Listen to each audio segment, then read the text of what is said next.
இன்று மார்ச் 24. இன்றைய நாள் என்னுடைய பிறந்த நாள். எல்லோரும் இப்படியே எனக்கு ஆதரவை தந்து ஆசீர்வதிப்பீர்கள் என்று நம்புகிறேன். நமது பாரம்பரிய ஆச்சாரங்களை கௌரவித்தால் நமக்கு நல்ல எதிர்காலம் இருக்கும். வாழ்க்கையில் என்னைக்கும் என்ன நடந்தாலும் அவசரப்பட்டு தவறாக நினைத்து தவறாக பேசக்கூடாது.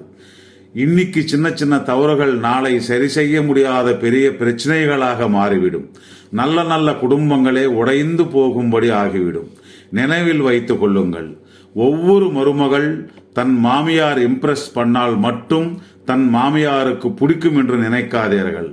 தன் மாமியார் மனப்பூர்வமாக நம்பி இஷ்டப்பட வேண்டும் என்றால் அந்த மருமகள் வீட்டில் இருக்கும் அனைவருடன் அன்பாக கலந்து போனால்தான் அந்த குடும்பம் நன்றாக இருக்கும், ஆனந்தமாக மகிழ்ச்சியாக இருக்கும்.